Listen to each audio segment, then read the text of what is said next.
Kasaragod MP Rajmohan ഉണ്ണിത്താനെ എനിക്ക് വല്ലാത്ത ഇഷ്ടമാണ്. നല്ല വെടിക്കെട്ട് വർത്തമാനം പറയുന്നത്.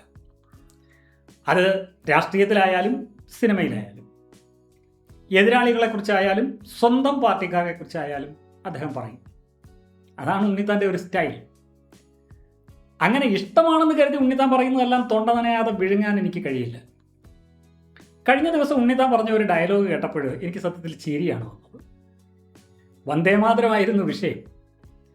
മോദി വെടിവെച്ച് കൊന്നാലും ഞാൻ വന്ദേമാതരം മുഴുവനും പാടില്ല എന്നാണ് അദ്ദേഹം പറഞ്ഞത്. എന്താ ഉണ്ണിത്താനെ ഇങ്ങനെ കൊച്ചുകുട്ടികളെ പോലെ? എന്തൊക്കെ ചെയ്താലും ഞാൻ ഇനി നാളെ മുതൽ ഹോംവർക്ക് ചെയ്യില്ല എന്ന് വാശി പിടിക്കുന്ന 1ാം ക്ലാസ്സിലെ കുട്ടികളെ പോലെയാണല്ലോ. ഉണ്ണിത്താനെ ആരും നിർബന്ധിച്ചില്ല വന്ദേമാതരം പാടാൻ. മോദി ആരെയും വെടിവെച്ചിട്ടുമില്ല. കൂടുതൽ വെടിവെച്ച ചരിത്രം ഉണ്ണിത്താനും ഉണ്ണിത്താൻ്റെ പാർട്ടിക്കുമാണുള്ളത്. അതുകൊണ്ട് വെടിവെച്ച കഥയൊന്നും ഉണ്ണിത്താൻ ദയവായി ഓർമ്മിപ്പിക്കരുത്. വാദി പ്രതിയാണ്. പിന്നെ വന്ദേമാതരം പാടുന്ന കാര്യമാണ് എങ്കിൽ ഇന്ത്യ മുഴുവൻ അത് പാടുന്നുണ്ട്, പാടുകയും ചെയ്തു. കണ്ടതാണല്ലോ. കേരളം പാടിയില്ല, അതുകൊണ്ട് കേരളം പാടുപെടും, പിന്നെ പാടും. അത് ഉണ്ണിത്താനും അറിയാം. എന്നും ഈ കുഞ്ഞാലിക്കുട്ടി പറയുന്നത് തന്നെ പാടാൻ കോൺഗ്രസിനും ഉണ്ണിത്താനും കഴിയില്ല. അതൊക്കെ അവിടെ നിൽക്കട്ടെ. പണ്ട് പാലസ്തീൻ ഐക്യദാർഢ്യ റാലിയിൽ സംസാരിക്കവേ അന്താരാഷ്ട്ര നിയമങ്ങൾ ലംഘിച്ചതിന് ഇസ്രായേൽ പ്രധാനമന്ത്രി ബെന്യാമിൻ നെതന്യാഹുവിനെ വിചാരണ കൂടാതെ വെടിവെച്ചു കൊല്ലണമെന്ന രീതിയിൽ അദ്ദേഹം നടത്തിയൊരു പ്രസ്താവന ദേശീയ തലത്തിൽ വളരെ വിവാദമായി ഉയർന്നിരുന്നു. എന്തു പറഞ്ഞാലും ഒരു വെടിയോ വെടിക്കെട്ടോ ഉണ്ണിത്താൻ ഉണ്ടാക്കും. ഉണ്ണിത്താൻ്റെ രാഷ്ട്രീയ ശൈലി പരിശോധിച്ചാൽ വെടിവെപ്പ് അല്ലെങ്കിൽ ഇങ്ങനെ കടുത്ത വൈകാരികമായ വാക്കുകൾ ഉപയോഗിച്ചുള്ള പ്രയോഗങ്ങൾ അദ്ദേഹത്തിന് വളരെ ഇഷ്ടമാണെന്ന് നമുക്ക് കാണാം. അത് അദ്ദേഹത്തിൻ്റെ ഒരു സ്ഥിരം സംഭാഷണ ശൈലിയാണ്. അതുകൊണ്ട് എതിരാളികൾ മാത്രമല്ല, സഹകാരികളായിട്ടുള്ള കോൺഗ്രസ്സുകാർ പോലും ഉണ്ണിത്താൻ്റെ വെടി കേട്ട് ഞെട്ടാറില്ല. പണ്ട് 2004 ലോക്സഭാ തെരഞ്ഞെടുപ്പ് സമയത്ത് കോൺഗ്രസിനുള്ളിൽ കരുണാകരൻ അനുകൂലികളും വിരുദ്ധരും തമ്മിൽ വലിയ തർക്കങ്ങളൊക്കെ നടന്നു. അന്ന് സീറ്റ് വിഭജനവുമായി ബന്ധപ്പെട്ട് പാർട്ടി നേതൃത്വത്തിനെതിരെ, പ്രത്യേകിച്ച് കെ കരുണാകരൻ, മകൾ പത്മജ വേണുഗോപാൽ എന്നിവർക്കെതിരായിട്ട് രാജ്മോഹൻ ഉണ്ണിത്താനും ശരത്ചന്ദ്ര പ്രസാദും ഒക്കെ പരസ്യമായി രംഗത്തു. കരുണാകര വിരുദ്ധ ചേരിയിൽ നിന്നുകൊണ്ട് ഇവർ നടത്തിയ കടുത്ത പത്രസമ്മേളനങ്ങളും പ്രസ്താവനകളിലും ഒക്കെ പ്രകോപിതരായ കരുണാകരൻ ഗ്രൂപ്പുകാർ തിരുവനന്തപുരത്തെ KPCC ഓഫീസിൽ എന്ന് വെച്ചാൽ ഇന്ദിരാഭവന് മുമ്പിൽ വെച്ച് ഉണ്ണിത്താനെയും ശരത്ചന്ദ്ര പ്രസാദിനെയൊക്കെ തടഞ്ഞു. ആക്രമണത്തിനിടയിൽ യൂത്ത് കോൺഗ്രസ് പ്രവർത്തകർ രാജ്മോഹൻ ഉണ്ണിത്താൻ്റെ മുണ്ട് ഉരിഞ്ഞെടുക്കുകയും അദ്ദേഹത്തെ പരസ്യമായി കയ്യേറ്റം ചെയ്യുകയൊക്കെ ചെയ്തു. അന്ന് അടിവസ്ത്രം മാത്രം ധരിച്ച് നിൽക്കേണ്ടി വന്ന ഉണ്ണിത്താൻ്റെ ഈ ദൃശ്യങ്ങൾ മാധ്യമങ്ങളിൽ വലിയ വാർത്തയായിരുന്നു.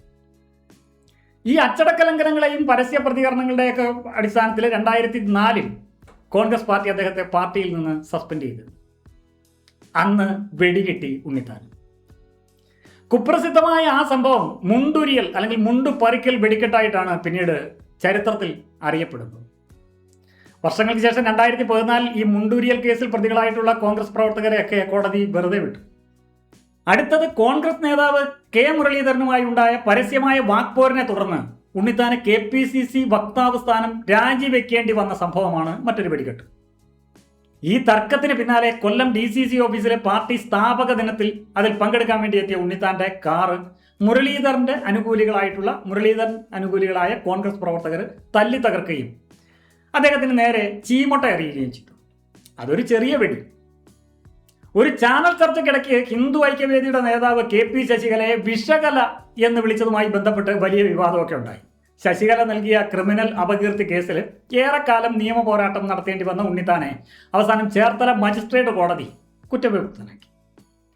അതും ഒരു വെടിക്കെട്ടാണ്. ഈ മഹാനാണ് സ്ത്രീവിരുദ്ധ പ്രസ്താവനകളുടെ പേരിൽ ഇന്ന് നാക്കിട്ടടിക്കുന്നത്. ഉണ്ണിത്താനും ഒരു വനിതാ കോൺഗ്രസ് പ്രവർത്തകയും മഞ്ചേരിയിലുള്ള ഒരു വാടക വീട്ടിൽ ഒരുമിച്ചുണ്ടായിരുന്ന സമയത്ത് ചില പ്രദേശവാസികളായിട്ടുള്ള ആളുകൾ ആ വീട് വളയുകയും പോലീസിനെ വിവരം അറിയിക്കുകയും ചെയ്തു. തുടർന്ന് പോലീസ് ഇവരെ കസ്റ്റഡിയിലെടുത്തു. അനാശാസ്യ പ്രവർത്തന നിരോധന നിയമപ്രകാരം പോലീസ് ഇവർക്കെതിരെ അന്ന് കേസെടുക്കുകയും മഞ്ചേരി മജിസ്ട്രേറ്റ് കോടതി ഇവർക്ക് പിന്നീട് ജാമ്യം അനുവദിക്കുകയൊക്കെ ചെയ്തു. സാമാന്യം നല്ല വെടിക്കെട്ടായിരുന്നു അത്. ഈ വിവാദത്തെ തുടർന്ന് KPCC ജനറൽ സെക്രട്ടറി പദത്തിൽ നിന്നും AICC അംഗത്വത്തിൽ നിന്ന് പോലും കോൺഗ്രസ് പാർട്ടി ഇദ്ദേഹത്തെ വീണ്ടും സസ്പെൻഡ് ചെയ്തു. പിന്നീട് ഈ കേസിൽ കോടതി അദ്ദേഹത്തെ കുറ്റവിമുക്തനാക്കുകയും സദാചാര ഗുണ്ടായിസം കാണിച്ച പ്രതികളെ കോടതി വെറുതെ വിടുകയൊക്കെ ചെയ്തു. രാജ്മോഹൻ ഉണ്ണിത്താൻ പിന്നീട് ഈ സംഭവത്തെ ലൈംഗിക ദാരിദ്ര്യം പിടിച്ചവരുടെ സദാചാര ഗുണ്ടായിസം എന്ന് പരസ്യമായി വിമർശിച്ചിട്ടുണ്ട്. അത് സാമാന്യം ഒരു ചീറ്റിപ്പോയ വെടിയായിരുന്നു. മഞ്ചേരി സംഭവത്തിന് മുൻപും ശേഷവും ഒക്കെ കോൺഗ്രസിലെ ചില മുതിർന്ന നേതാക്കൾ പാർട്ടി ആസ്ഥാനം എന്ന് വെച്ചാൽ ഇന്ദിരാഭവൻ അവിടെ അനാശാസ്യ പ്രവർത്തനങ്ങൾക്കായി അവിടെ ഉപയോഗിക്കാറുണ്ട് എന്ന് ഉണ്ണിത്താൻ പരസ്യമായി ആരോപിച്ചിട്ടുണ്ട്. അതൊരു മുട്ടൻ പൂത്തിരിയായിരുന്നു. എന്നാൽ ഇത് കോൺഗ്രസ് പാർട്ടിക്കുള്ളിൽ വലിയ കൊടുങ്കാറ്റാണ് സൃഷ്ടിച്ചത്. കാസർഗോഡ് ജില്ലയിലെ ഈസ്റ്റ് എളേരിയിലെ ഒരു കോൺഗ്രസ് വിമത നേതാവിന്റെ അമ്മയ്ക്കും കുടുംബത്തിനുമെതിരെ അപകീർത്തികരമായ പ്രസംഗം നടത്തി എന്ന പേരിൽ ഉണ്ണിത്താനെതിരെ പോലീസ് കേസ് രജിസ്റ്റർ ചെയ്തിരുന്നു. ഈ പ്രസംഗത്തിന്റെ വീഡിയോ ഫേസ്ബുക്കിൽ പ്രചരിച്ചതാണ് വിവാദമായത്. കോൺഗ്രസ് പാർട്ടിയിലെ കടുത്ത ഗ്രൂപ്പ് വഴക്കും ആഭ്യന്തര തർക്കങ്ങളും ഒക്കെ കാരണമാണ് തന്റെ അമ്മ മരിച്ചതെന്ന് അതീവ ഗുരുതരമായ ഒരു വെളിപ്പെടുത്തൽ അദ്ദേഹം ഇതിനു മുമ്പ് നടത്തിയിട്ടുണ്ട്. മുൻ നേതാക്കളായിട്ടുള്ള കെ കരുണാകരൻ, എ കെ ആന്റണി എന്നിവരുടെ രാഷ്ട്രീയ ശൈലികളെ കടുത്ത ഭാഷയിലാണ് അദ്ദേഹം അതിലൂടെ വിമർശിച്ചത്.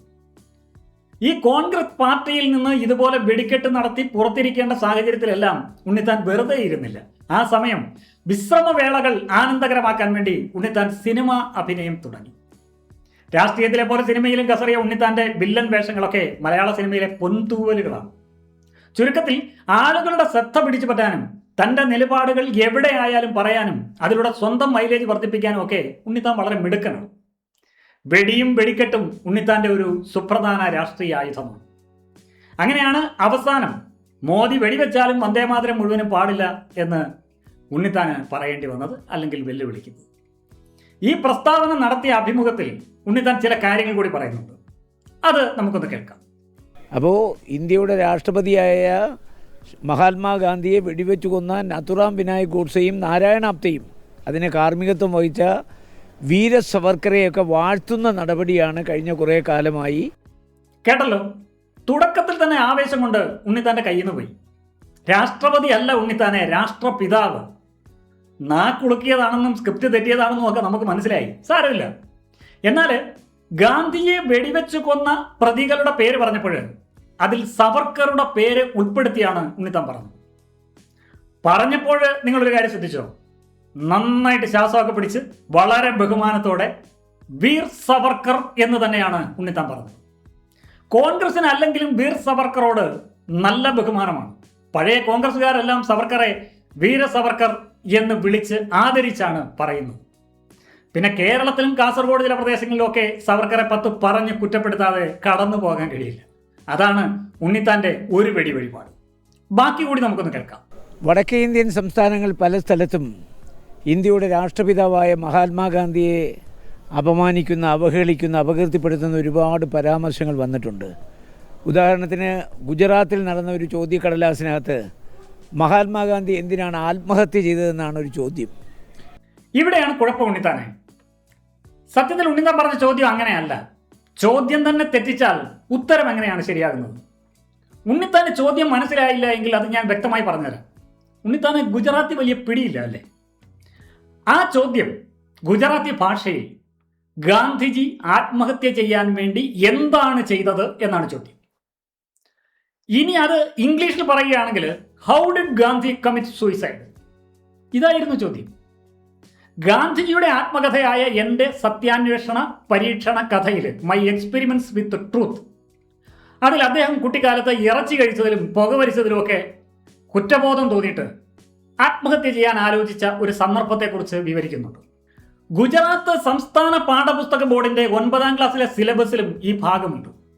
ഈ പാഠഭാഗത്തെ അടിസ്ഥാനമാക്കിയാണ് ഈ ചോദ്യം വന്നത്. ഗാന്ധിജി ആത്മഹത്യ ചെയ്യാൻ വേണ്ടി എന്താണ് ചെയ്തത് എന്നാണ് ചോദ്യം. അല്ലാതെ ഉണ്ണിത്താൻ പറയുന്ന പോലെ ഗാന്ധി ആത്മഹത്യ ചെയ്തത് എന്തിനാണ് എന്നല്ല. ചോദ്യം തന്നെ തെറ്റിച്ച് വ്യാപകമായ കള്ളപ്രചരണമാണ് ഇന്ദിരാ കോൺഗ്രസും ഉണ്ണിത്താന്റെ നേതാവ് രാഹുലും ഒക്കെ കൂടി നടത്തിക്കൊണ്ടിരുന്നത്. അതേ പരീക്ഷയിൽ തന്നെ 12ാം ക്ലാസ്സിലെ വിദ്യാർത്ഥികളോട് ഗുജറാത്തിൽ വ്യാജ മദ്യ വിൽപ്പന വർദ്ധിക്കുന്നതിനെ കുറിച്ച് പോലീസിന് കത്തെഴുതാൻ ആവശ്യപ്പെട്ടുകൊണ്ടൊരു ചോദ്യം ഉണ്ടായിരുന്നു. പരിപൂർണ മദ്യനിരോധനമുള്ള ഗുജറാത്തിൽ ഇത്തരം ഒരു ചോദ്യം വന്നതും അന്ന് പ്രതിഷേധത്തിനിടയാക്കി. എന്നാൽ അതൊന്നും സർക്കാർ നടത്തിയ പരീക്ഷയുടെ ചോദ്യങ്ങളല്ല. സുലഭം ശാല വികാസ് സങ്കൂർ എന്ന് പറയുന്ന ഗുജറാത്തിലെ ഗാന്ധിനഗർ കേന്ദ്രീകരിച്ച് പ്രവർത്തിക്കുന്ന ഒരു സ്വയംഭരണാവകാശമുള്ള സർക്കാർ ഗ്രാന്റുകളൊക്കെ കൈപ്പറ്റുന്ന നിരവധി സ്വകാര്യ സ്കൂളുകളുടെ ഒരു കൂട്ടായ്മയാണ്. ഈ കൂട്ടായ്മയ്ക്ക് കീഴിലുള്ള സ്കൂളിലേക്ക് പൊതുവായി ചോദ്യപേപ്പറുകൾ തയ്യാറാക്കുന്നതും മൂല്യനിർണ്ണയം നടത്തുന്നതും ഒക്കെ അവരുടെ തന്നെ ഒരു പ്രത്യേക പരീക്ഷാ കമ്മിറ്റിയാണ്. അങ്ങനെ ഒരു പരീക്ഷാ കമ്മിറ്റി തയ്യാറാക്കിയ ചോദ്യപേപ്പറിലാണ് ഈ വിവാദ ചോദ്യങ്ങൾ ഉൾപ്പെട്ടത്. ഗാന്ധിജി ആത്മഹത്യ ചെയ്തു എന്ന രീതിയിലല്ല തങ്ങൾ ചോദിച്ചതെന്നും ഗാന്ധിജിയുടെ കുട്ടിക്കാലത്ത് ഇറച്ചി കഴിച്ചതിനും പുകവലിച്ചതിനുമൊക്കെ ശേഷം അദ്ദേഹത്തിന് തോന്നിയ ആത്മഹത്യാ ചിന്തയെക്കുറിച്ച് അദ്ദേഹത്തിൻ്റെ ആത്മകഥയിൽ തന്നെ പരാമർശമുണ്ട്. ആ ഭാഗത്തെ പറ്റിയാണ് ചോദ്യമുണ്ടാക്കിയതെന്നും ഈ കൂട്ടായ്മയുടെ കൺവീനറായിട്ടുള്ള SP പട്ടേൽ അന്ന് നൽകിയ വിശദീകരണത്തിലുണ്ട്. ഗാന്ധിനഗർ ഡിസ്ട്രിക്ട് എഡ്യൂക്കേഷൻ ഓഫീസറുടെ നേതൃത്വത്തിൽ ഈ സ്കൂൾ കൂട്ടായ്മയുടെ പരീക്ഷാ കമ്മിറ്റിക്ക് കാരണം കാണിക്കൽ നോട്ടീസ് അപ്പോൾ തന്നെ നൽകി. അന്നത്തെ ഗുജറാത്ത് വിദ്യാഭ്യാസ മന്ത്രിയായിരുന്ന ഭൂപേന്ദ്ര സിംഗ് ഈ ചോദ്യങ്ങളെ അങ്ങേയറ്റം അബദ്ധം എന്നാണ് വിശേഷിപ്പിച്ചത്. അത് സ്കൂൾ സ്വന്തമായി നടത്തുന്ന അല്ലെങ്കിൽ സ്വതന്ത്രമായി നടത്തുന്ന ആഭ്യന്തര പരീക്ഷയായതിനാൽ ചോദ്യപേപ്പർ നിർമ്മാണത്തിൽ സംസ്ഥാന വിദ്യാഭ്യാസ വകുപ്പിന് നേരിട്ട് പങ്കില്ലെന്ന് ആ അധികൃതർ തന്നെ വ്യക്തമാക്കിയിട്ടുണ്ട്. സ്കൂളുകൾ സ്വതന്ത്രമായി അല്ലെങ്കിൽ സ്വന്തമായി നടത്തുന്ന ആഭ്യന്തര പരീക്ഷയായതിനാൽ ചോദ്യപേപ്പർ നിർമ്മാണത്തിൽ സംസ്ഥാന സർക്കാരിന് നേരിട്ട് പങ്കില്ലെന്നും എന്നാൽ ചോദ്യം തയ്യാറാക്കിയവർക്കെതിരെയും സ്കൂൾ മാനേജ്മെന്റിനെതിരെയും കർശനമായ നടപടികൾ സ്വീകരിക്കുമെന്നും അന്ന് അവർ ഉറപ്പു നൽകി. BJP സർക്കാരിന്റെ ഭാഗത്തു നിന്നും ആ ചോദ്യത്തിനെതിരെയും സ്കൂൾ അധികൃതർക്കെതിരെയും വളരെ ശക്തമായ വിയോജിപ്പും നടപടികളുമാണ് അന്നുണ്ടായത്. അതൊന്നും ഉണ്ണിത്താൻ അറിഞ്ഞിട്ടുണ്ടാവില്ല. അതാണ് സത്യം. അത് വളച്ചൊടിച്ച് ഗാന്ധിയെ ആക്ഷേപിച്ചു എന്ന് വരുത്തി തീർത്ത് അതിൽ നിന്നും രാഷ്ട്രീയ മുതലെടുപ്പ് നടത്താനാണ് ഇന്ദിരാ കോൺഗ്രസും രാഹുലും ഉണ്ണിത്താനും എല്ലാം ശ്രമിക്കുന്നത്. അന്നും ഇന്നും ഇനിയുമുണ്ട് ഉണ്ണിത്താന്റെ വെടിക്കെട്ടുകൾ.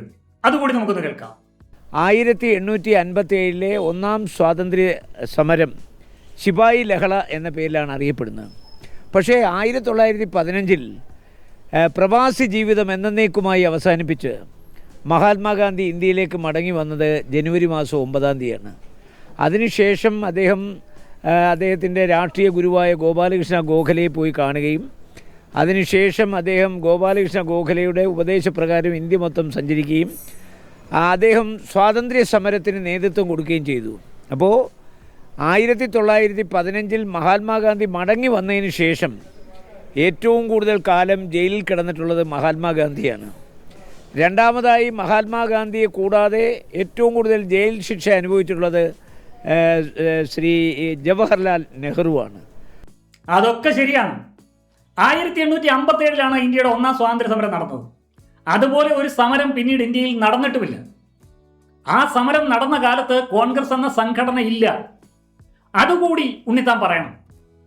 ഒരു സംഘടനയുടെയും പിന്തുണയും ആഹ്വാനവും ഇല്ലാതെ ഇന്ത്യയിൽ വിവിധ പ്രദേശങ്ങളിൽ ഈസ്റ്റ് ഇന്ത്യ കമ്പനിയുടെ ദുർഭരണത്തിനെതിരായി ഒറ്റയ്ക്കും തറ്റയ്ക്കും ഒക്കെ ജനങ്ങൾ തെരുവിലിറങ്ങി നടത്തിയ പോരാട്ടമാണ് ശിപ്പായി ലഹള. ആ ശിപ്പായി ലഹള ഈസ്റ്റ് ഇന്ത്യ കമ്പനിയുടെ ഭരണം അവസാനിപ്പിച്ചു എന്നൊരു പ്രത്യേകത കൂടിയുണ്ട്. പകരം ബ്രിട്ടീഷ് സർക്കാർ ഇന്ത്യയുടെ ഭരണം ഏറ്റെടുത്തു. ആ സമരത്തെ ബ്രിട്ടീഷുകാർ ശിപ്പായി ലഹള എന്ന് വിളിച്ചാക്ഷേപിച്ചപ്പോൾ അതിനെ ഒന്നാം സ്വാതന്ത്ര്യ സമരം എന്ന് രേഖപ്പെടുത്തിയതും ആദരിച്ചതും ആദ്യമായി പറഞ്ഞതും ഉണ്ണിത്താൻ പറയുന്ന ഈ വീര സവർക്കർ തന്നെയാണ്. ബ്രിട്ടീഷ് ചരിത്രകാരന്മാരും ഭരണാധികാരികളും വെറും ഒരു പട്ടാള കലാപം അല്ലെങ്കിൽ ശിപ്പായി ലഹള എന്ന് വിളിച്ച് നിസ്സാരവൽക്കരിച്ച 1857 ആ വലിയ ജനകീയ പ്രക്ഷോഭത്തെ ഇന്ത്യയുടെ ഒന്നാം സ്വാതന്ത്ര്യ സമരം, first war of Indian independence എന്ന് ആദ്യമായി വിശേഷിപ്പിച്ചത് വിനായക് ദാമോദർ സവർക്കർ എന്ന വീര സവർക്കറാണ്. The Indian war of independence എന്ന പുസ്തകത്തിൽ ലണ്ടനിൽ നിയമ വിദ്യാർത്ഥിയായിരിക്കുമ്പോൾ 1909 സവർക്കർ മറാഠി ഭാഷയിൽ എഴുതിയ പുസ്തകത്തിലാണ് ഈ പ്രയോഗം ആദ്യമായി ഉപയോഗിച്ചത്.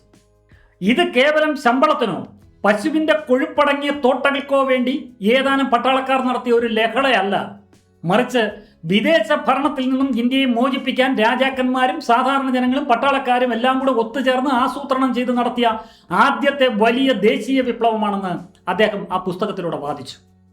ഈ പുസ്തകം ഇന്ത്യയിലെ വിപ്ലവകാരികൾക്ക് വലിയ ആവേശമാകുമെന്ന് ഭയന്ന് ബ്രിട്ടീഷ് ഭരണകൂടം അത് അച്ചടിക്കുന്നതുവരെ നിരോധിച്ചു. പിന്നീട് ഹോളണ്ടിൽ വെച്ചാണ് അത് ആദ്യമായി ഇംഗ്ലീഷിൽ അച്ചടിച്ചത്. ആ പുസ്തകത്തിന് ഇന്ത്യയിൽ നിരോധനം ഏർപ്പെടുത്തിയിരുന്നു ബ്രിട്ടീഷ് സർക്കാർ. എന്നാൽ അത് ഇന്ത്യയിൽ രഹസ്യമായി കൊണ്ടുവന്ന് വിതരണം നടത്തിയത് ആരായിരുന്നു എന്നത് ഉണ്ണിത്താൻ അറിയാവോ? ഭഗത് സിംഗും നേതാജി സുഭാഷ് ചന്ദ്രബോസും. ഈ പ്രമുഖ വിപ്ലവ നേതാക്കളാണ് ഈ പുസ്തകം രഹസ്യമായി ഇന്ത്യയിലെ യുവാക്കൾക്കിടയിൽ വൻതോതിൽ വിതരണം ചെയ്തത്. പിന്നെ ഉണ്ണിത്താൻ പറഞ്ഞത് ശുദ്ധ അബദ്ധവും പച്ചക്കള്ളവുമാണ്. എന്ന് വെച്ചാൽ നിലം തൊടാത്ത ഒരു പിടി. ഗാന്ധിജി 1915 ദക്ഷിണാഫ്രിക്കയിൽ നിന്നും ഇന്ത്യയിൽ തിരിച്ചെത്തിയതിനു ശേഷം സ്വാതന്ത്ര്യ സമരവുമായി ബന്ധപ്പെട്ട ഇന്ത്യയിലെ ജയിലുകളിൽ 6 വർഷത്തോളം, എന്ന് വെച്ചാൽ ഏകദേശം 2089 ദിവസങ്ങൾ മാത്രമാണ് തടവ് അനുഭവിച്ചത്. എന്നാൽ ഈ കാലയളവിലോ അതിനുശേഷമോ ഗാന്ധിജിയേക്കാൾ കൂടുതൽ കാലം ഇന്ത്യയിൽ ജയിൽ ശിക്ഷ അനുഭവിച്ച മറ്റ് നിരവധി സ്വാതന്ത്ര്യ സമര നേതാക്കളുണ്ട്. ആ കൂട്ടത്തിൽ ഒരാളാണ് വീര സവർക്കർ. ഗാന്ധിജി ഇന്ത്യയിൽ എത്തിയതിനു ശേഷമുള്ള കാലം ഉൾപ്പെടെ സവർക്കർ 14 വർഷത്തിലധികം കഠിന തടവ് അനുഭവിച്ചു. കൂടാതെ 13 വർഷം വീട്ടുതടങ്കലിലും കഴിഞ്ഞു. ഗാന്ധിജിയുടെ നേതൃത്വത്തിൽ ഇന്ത്യയിൽ നടന്ന സമരങ്ങളിൽ പങ്കെടുത്ത നെഹ്റു വിവിധ ഘട്ടങ്ങളിലായിട്ട് ആകെ 9 വർഷത്തോളം, എന്നുവെച്ചാൽ 3259 ദിവസങ്ങൾ ഇന്ത്യയിലെ ജയിലുകളിൽ തടവ് ശിക്ഷ അനുഭവിച്ചിട്ടുണ്ട്. ഇത് ഗാന്ധിജിയുടെ ഇന്ത്യയിലെ തടവുകാലത്തേക്കാൾ കൂടുതലാണ്. 1915 ശേഷമുള്ള ഇന്ത്യൻ സ്വാതന്ത്ര്യ സമര ചരിത്രം മാത്രം പരിശോധിച്ചാൽ പോലും ഗാന്ധിജിയേക്കാൾ കൂടുതൽ കാലം ജയിൽവാസം അനുഭവിച്ചത് വീര സവർക്കറും നെഹ്റുവും അങ്ങനെയുള്ള നേതാക്കന്മാരാണ്. അതുകൊണ്ട് ഉണ്ണിത്താൻ എത്ര വെടിപൊട്ടിച്ചാലും വെടിവഴിപാട് നടത്തിയാലും ചരിത്രം വളച്ചൊടിക്കാം. എന്നാൽ ആ വെടിയിലും പുകയിലും സത്യം മറച്ചു വെക്കാനാകില്ല. നരസിംഹം എന്ന സിനിമയിലെ മമ്മൂട്ടിയുടെ കഥാപാത്രമായ അഡ്വക്കേറ്റ് നന്ദഗോപാൽ മാരാർ കോടതിയിൽ പറയുന്ന ഒരു ഡയലോഗുണ്ട്. അതിങ്ങനെയാണ്: ഗ്രഹണം ബാധിച്ചാലും അതിനൊരു സമയമുണ്ട്. സൂര്യൻ ആ കറുത്ത മറ നീക്കി പുറത്തു വരും. അതുപോലെ തന്നെയാണ് സത്യവും. മൂടി വയ്ക്കാം, വളച്ചൊടിക്കാം, പക്ഷെ ഒരു നാൾ ഒരിടത്ത് അത് മറ നീക്കി പുറത്തു വരും. Mister Raj Mohan Unnithan MP.